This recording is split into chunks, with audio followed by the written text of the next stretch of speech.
Good morning बच्चों। आज हम वर्कशीट 41 कर रहे हैं जो कि 17-20-20 के लिए है बच्चों। और जिस चैप्टर को हम करते हुए आ रहे हैं उसका नाम क्या है? बल तथा गति के नियम। आज जिस टॉपिक को हम पढ़ेंगे वो क्या है? गति का तीसरा नियम। अब हमेशा हमें ध्यान रखना है कि जब भी हम बल की बात करते हैं तो बल हमेशा क्या होता है? जोड़े में लगता है।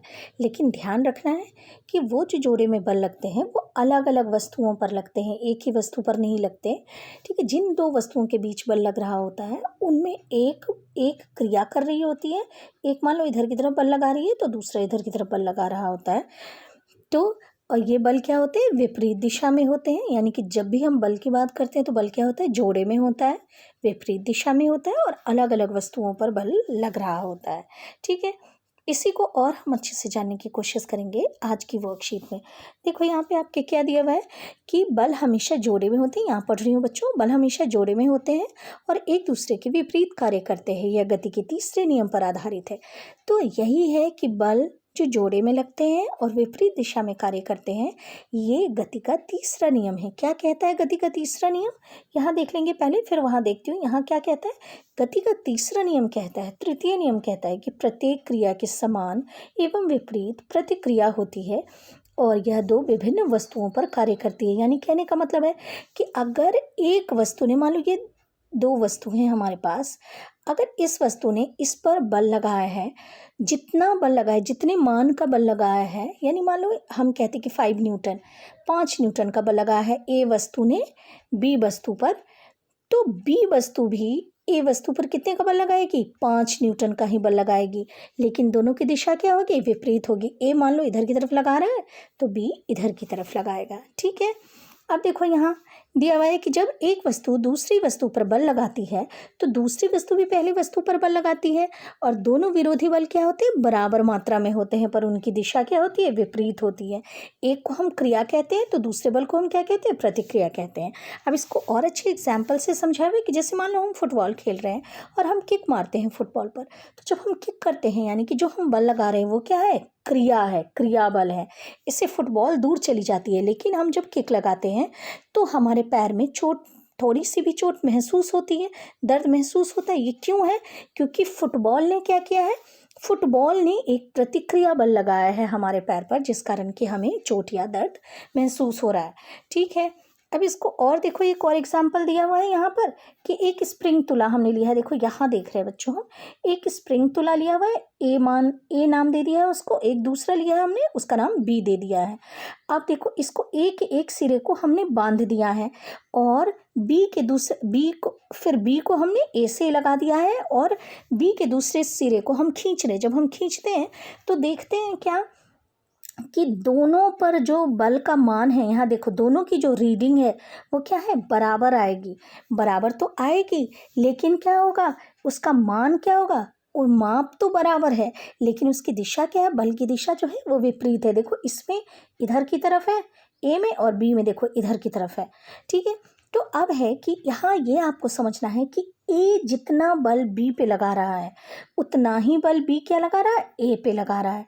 ए अगर क्रिया कर रहा है तो बी क्या कर रहा है? प्रतिक्रिया कर रहा है। आओ और अच्छे से बच्चों हम यहाँ और जो हमारे दैनिक जीवन में हम गति के तृतीय नियम का इस्तेमाल करते हैं उसके एग्जाम्पल्स दिए हुए हैं। सबसे पहला है आपके, देखो खेल में टकराने पर चोटिल हो जाना। ये अभी हमने फुटबॉल वाला एग्जाम्पल देखा था। यही है कि जब मान लो या फिर मान लो हम किसी से खेलते खेलते टकरा जाते हैं तो उसे भी चोट लगती है और हमें भी चोट लगती है। क्यों? क्योंकि अगर हम टकरा गए तो हमने उस पर बल लगाया है, क्रिया बल लगाया है, और जो वो दूसरा व्यक्ति है, दीवार है, कुछ भी हो सकता है, उसने हम पर क्या लगाया? प्रतिक्रिया लगाया है, उतने ही बल का।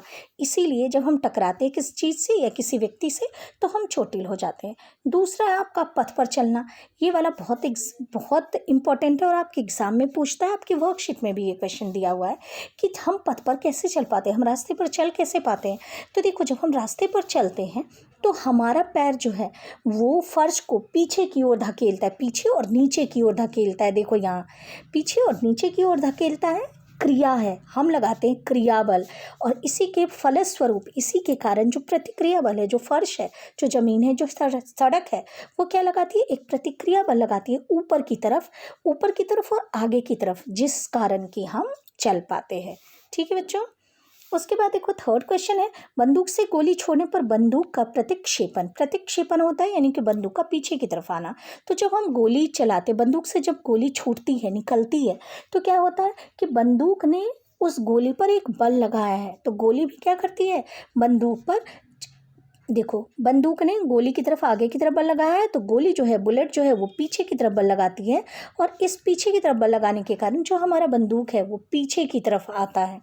ठीक है, जब गोली निकलती है तो बंदूक थोड़ा सा पीछे की तरफ बल लगाता है, इसलिए आप देखोगे कि व्यक्ति थोड़ा सा पीछे की तरफ या बंदूक पीछे की तरफ थोड़ी सी आती है। उसके बाद आपका फोर्थ एग्जाम्पल दिया हुआ है बच्चों कि रॉकेट का ऊपर उठना। अब रॉकेट ये वाला दिया हुआ है कि रॉकेट कैसे ऊपर उठते हैं, तो रॉकेट में जो फ्यूल होते हैं, ईंधन होते हैं, वो रॉकेट को आगे की तरफ, वो जब वो जलते हैं, जब उसकी बर्निंग होती है, तो जब वो जलते हैं तो रॉकेट को आगे की तरफ वो पुश करते हैं, यानी कि धक्का देते हैं, बल लगाते हैं, और इस कारण जो इससे जो गैस निकलती है उसको रॉकेट क्या करता है, जो उससे गैस निकल रही है उसको नीचे की तरफ या पीछे की तरफ वो बल लगाता है। इस कारण जो इससे ईंधन या आग जैसा आप देखते हो निकलता हुआ धुआं सा, वो क्या होता है, नीचे की तरफ लगता है।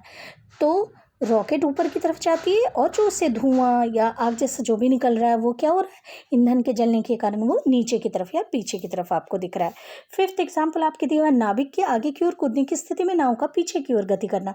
तो जब व्यक्ति, देखो ना, ये वाला एग्जाम्पल है, आपकी एनसीईआरटी में भी ये सारे एग्जाम्पल्स दिए हुए हैं। तो आप जो वर्कशीट करते हो बच्चों, तो ध्यान रखोगे आप साथ के साथ इसका जो चैप्टर आपकी बुक में दिया हुआ है उसको भी ज़रूर पढ़ें, आपका कॉन्सेप्ट और अच्छे से क्लियर होगा। तो यहाँ जब नाविक आगे की तरफ जाता है तो ये आगे की तरफ क्रिया बल लगा रहा है, तो इसी के आगे की तरफ लगा रहा है, तो जब बल इसके आगे की तरफ लग रहा है तो इसके पैर से देखो पीछे की तरफ भी एक बल लग रहा है, प्रतिक्रिया बल, जिस कारण कि हमारा नाव जो है, जिस नाव पे वो व्यक्ति सवार था, वो नाव क्या हो रहा है, पीछे की तरफ जा रहा है। उसके बाद देखो आप सिक्स्थ एग्जाम्पल आपके दिए, ट्रेम्पोलिन के खेल में कूदने पर वापस उछलना। छोटे छोटे बच्चे देखो मॉल्स में और जगह जगह लगे हुए होते हुए ये ट्रेम्पोलिन। तो यहाँ क्या होता है कि जैसे हम उछलते हैं, जैसे हम उछल के नीचे की तरफ आते हैं, तो हमारे पैर जो है, व्यक्ति का, बालक का जो पैर है वो नीचे की तरफ एक बल लगाता है, और इस कारण जो ट्रेम्पोलिन है वो एक बिल्कुल उतनी ही मात्रा का बल ऊपर की तरफ लगाता है। इस कारण वो बालक क्या होता है, ऊपर की तरफ उछल जाता है। ठीक है, आपके देखो सेवन्थ एग्जाम्पल दिया हुआ है, गेंद को दीवार पर मारने पर परावर्तित होना। तो ठीक है, जब हम गेंद को, ये हमारी दीवार है, हम जब गेंद को इधर की तरफ मारते हैं तो दीवार भी, जितना हम बल लगाते हैं इधर की तरफ, ये दीवार भी उतनी ही बल लगाती है, लेकिन विपरीत दिशा में। इसलिए जब गेंद है, यहाँ से गेंद आई, यहाँ से, फिर ये गेंद क्या होती है, इधर की तरफ उछल जाती है। ठीक है, और बच्चों अब हम क्वेश्चंस को करने की कोशिश करते हैं। आपके दिया हुआ है बेटे, पहला क्वेश्चन दिया हुआ है, गति का तीसरा नियम लिखिए। तो आप जानते हैं गति का तीसरा नियम क्या है, यहाँ दिया हुआ है, ये है गति का तीसरा नियम, ये पूरा आप लिखेंगे। अब यह सेकंड क्वेश्चन है, यदि कागज हमारे द्वारा पेन पर लगाए गए बल का विरोध नहीं करता तो क्या हम कभी लिख पाते, तो नहीं। आपको ये भी ध्यान रखना है कि जब हम कागज़ पर लिखते हैं तो वहाँ पर भी गति का तीसरा नियम अप्लाई होता है, यानी कि तीसरा नियम, गति के तीसरे नियम के कारण ही हम कागज़ पर लिख पाते हैं। ठीक है, तो यही कह रहा है कि अगर जो कागज़ है वो पेन पर लगाए गए बल का विरोध नहीं करता तो हम कभी भी लिख नहीं पाते। थर्ड क्वेश्चन दिया हुआ है आपके, एक सैनिक राइफल को गोली दागने से पहले राइफल को कंधे से क्यों सटा लेता है। तो बेटे अभी हमने यहाँ पढ़ा था कि जब राइफल से जब गोली निकलती है, बंदूक से जब गोली निकलती है, तो गोली पर एक क्रिया बल लगता है, और इस कारण गोली क्या करती है, बंदूक पर या राइफल पर एक प्रतिक्रिया बल लगाती है उल्टी दिशा में उतने ही मान का। तो जब राइफल पे वो बल लगेगा विपरीत दिशा में, तो राइफल क्या होगा, पीछे की तरफ जाएगा, यानी कि व्यक्ति पीछे की तरफ जा सकता है जो उसको चला रहा है। इसीलिए क्या करते हैं जो राइफल मैन होते हैं, वो राइफल को अपने कंधे से सटा लेते हैं ताकि वो उनका जो बैलेंस है वो गड़बड़ाए नहीं और वो अपनी जगह पर ही सीधे रहें। फोर्थ क्वेश्चन आपके दिया हुआ है, दैनिक जीवन में गति के तीसरे नियम के कोई 3 प्रयोग लिखिए। तो बेटे आपके ये यहाँ बहुत सारे प्रयोग दिए हुए हैं, 7 दिए हुए हैं, आगे यहाँ फुटबॉल वाला भी दिया हुआ है, यहाँ स्प्रिंग तुला वाला भी दिया हुआ है।